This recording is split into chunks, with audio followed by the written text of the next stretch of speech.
Hi guys, today I'm going to be doing a walk around of my Western Australian light tanker fire engine. This is based off a vehicle used by the Department of Fire and Emergency Services here in Western Australia, and I brought it into Stormworks because I think it's a very useful vehicle. So let's get to the walk around. So we're going to start the walk around here on the officer's side of the vehicle. The cab only seats two. That's because it's designed to complement a larger vehicle, which can carry something like 6 firefighters, so it doesn't need to carry many people, and also this allows it to be nice and small and to get into the areas between, right into the forests and into the trees. Locker number 1 here is for first aid. It contains basic things such as first aid kits, defibrillators, things like that, which might be necessary for medical emergencies. Back here we do have our fire extinguishers and our oxygen masks in locker 2, which is our fire locker. And then moving backwards, we do get to our pump panel. Our pump panel has 2 buttons here, pump to line and intake pumps. Pump to line pressurizes the red discharge connectors, and the intake pumps pressurizes the green collector connectors. The pump to line also pumps to this large winch, allowing you to fight fires like that. It's quite a simple thing to use there. We also have controls for our scene light here. You can turn it on with the toggle switch and raise it with this switch. You can then turn it left and right to 90 degrees either way, so the furthest it can go is completely to that side of the vehicle or to the other side. Just like that, and it's automatically reset when you lower it. It will automatically move back to the center. This vehicle can carry about 2,250 litres of water, which is about 4 times as much as the real one can carry, simply because of Stormworks and the fact that this vehicle is actually larger than the real one in terms of scale. Moving backwards, we have another discharge connector there, connected up to the main pump. This can be used as a firefighting connector there. Moving back, we have our winch in and winch out for this small winch at the bottom here. That is, of course, for towing and pulling other vehicles out of situations, stuff like that. We then have our trailer button there just to activate and deactivate the small connector there for the trailer. Moving backwards, we do have our hose here. Now this is for this is an intake hose for taking water out of a stream or something similar, a body of water. It's pretty much just a suction hose, and that can be moved up and down. It's a 12-meter hose, and of course you've got your tank fill and intake pressure gauges there. Moving around to the side, we have another water collector here, so that's water intake. Moving back, we do have a small standing area here with another water discharge.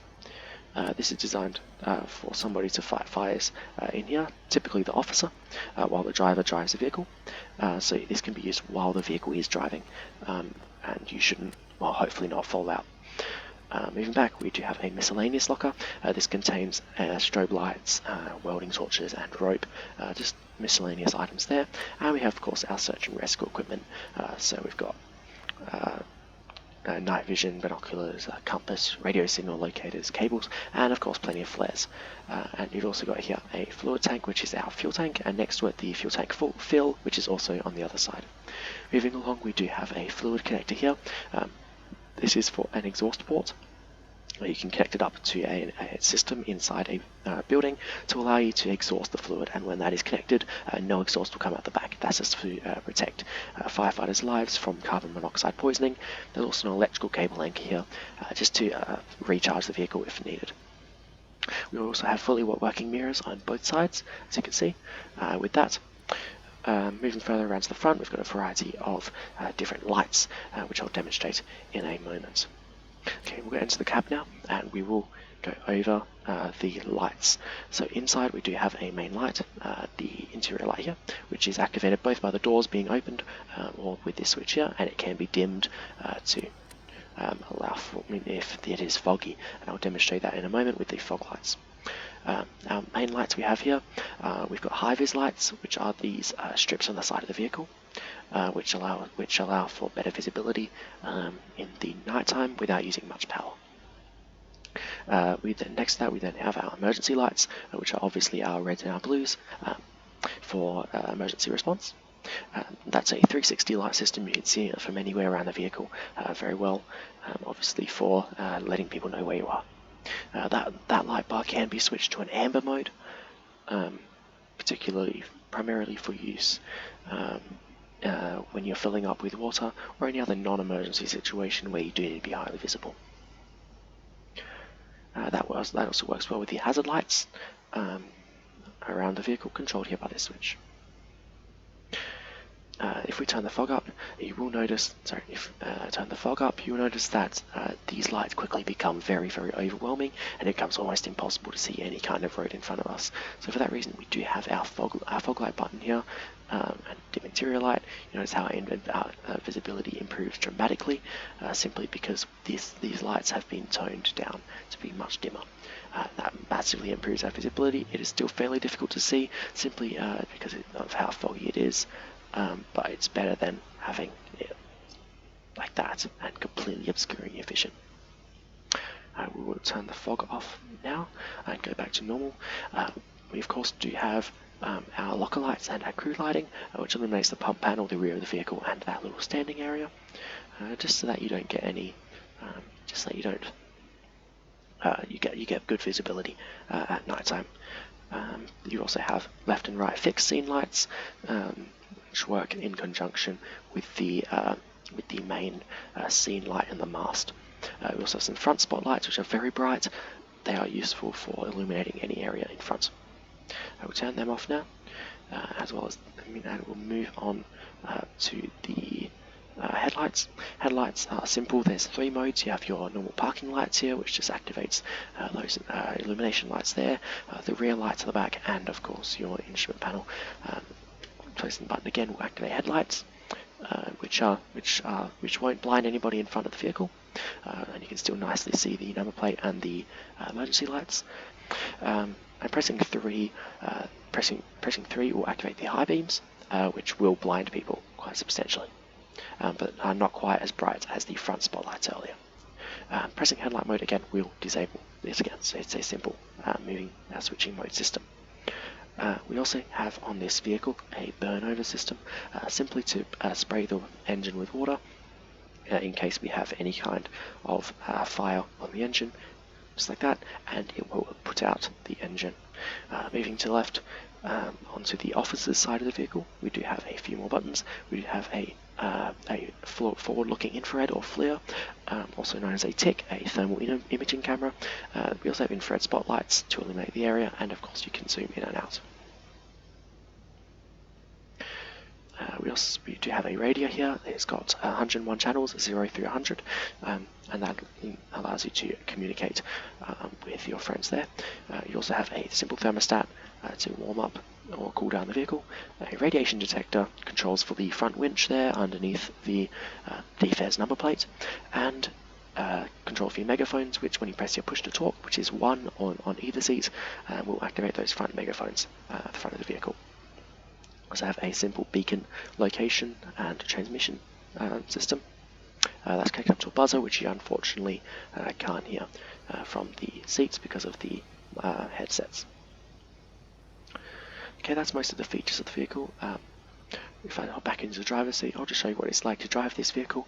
It is very easy to drive. All you need to do is we'll just turn everything off for now, and just go to dead mode as if everything was off. To drive the vehicle, all you need to do is turn on the battery isolator here. There's also a hood option here if you need to get under the hood. Turn on the key button here, and that will activate the engine.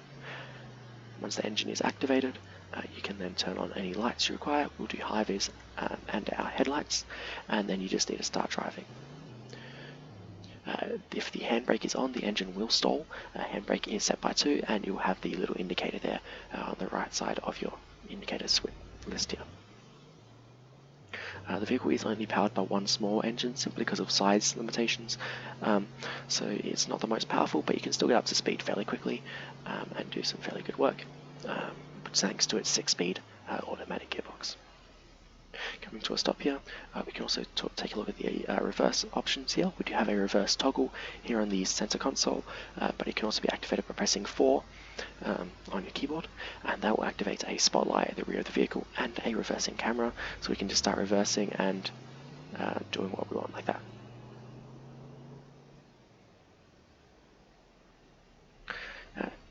main drive, we do have a map screen for navigation, obviously.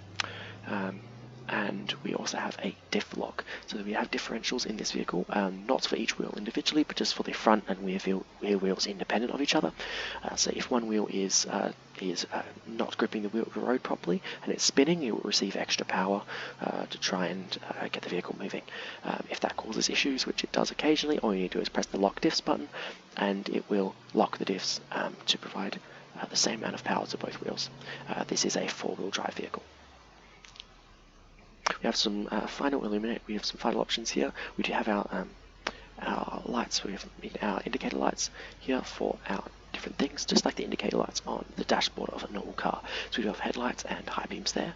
We do have a diff lock function, engine overheat if the engine gets above, I believe, 100 degrees, low fuel for if your fuel's getting a bit low, and of course your handbrake indicator.